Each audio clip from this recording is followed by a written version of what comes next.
Hello everyone, welcome back. Club foot or CTV இது ஒரு common problem. So குழந்தை டெலிவரிக்கு முன்னாடியே இதை பற்றி பேரண்ட்ஸுக்கு தெரிஞ்சிடும். ஸோ ஆஃப்டர் டெலிவரி எல்லோரும் ரொம்ப அப்ரென்சிவாக இருப்பாங்க. இதுக்கு என்ன ட்ரீட்மெண்ட், இதனால் குழந்தைக்கு ஏதாவது பிரச்சனை வருமா? So will know more about club foot from our specialist doctor Hemnath Pandian. Congenital talipes equinovarus or club foot, இதை நம்ம தமிழில் வலை மூட்டு அப்படின்னு சொல்லலாம். இந்த தொந்தரவு இருக்க குழந்தைங்களுக்கு பாதம் உள்பக்கமாகவும் கீழ்ப்பக்கமாகவும் நோக்கி இருக்கும்.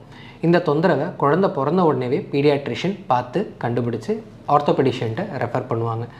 நாங்கள் இதை பார்த்து இந்த குழந்தையோட இந்த டிஃபார்மிட்டியை கம்ப்ளீட்டாக கரெக்ட் பண்ண முடியுமா அப்படின்ட்டு அசஸ் பண்ணி பார்ப்போம்.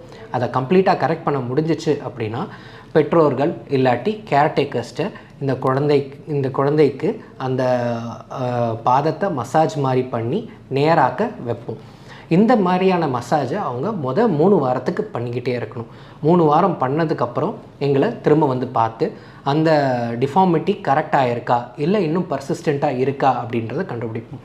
அந்த டிஃபார்மிட்டி இன்னும் பர்சிஸ்டண்ட்டாக இருக்குது அப்படின்னா பான்செட்டி அப்படின்னு சொல்லக்கூடிய டெக்னிக் படி 6லேருந்து 8 கட்டு போட்டு அந்த டிஃபார்மிட்டியை ஸ்லோவாக நாங்கள் கரெக்ட் பண்ணி நேராக கொண்டு வருவோம்.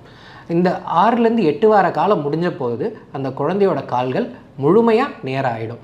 அது நேரம் ஆனாலும் 2 வருஷம் வரைக்கும் அவங்க ஸ்பெஷலைஸ்டு பூட்ஸ் அணிய வேண்டிய அவசியம் இருக்கும். ஆனால் இந்த தொந்தரவை எவ்வளவு சீக்கிரம் நம்ம கண்டுபிடிக்கிறோமோ அவ்வளவு சீக்கிரம் நம்ம இந்த தொந்தரவை முழுமையாக நிவர்த்தி பண்ணி அந்த குழந்தைனால முழுமையான வாழ்க்கை வாழ முடியும். நன்றி.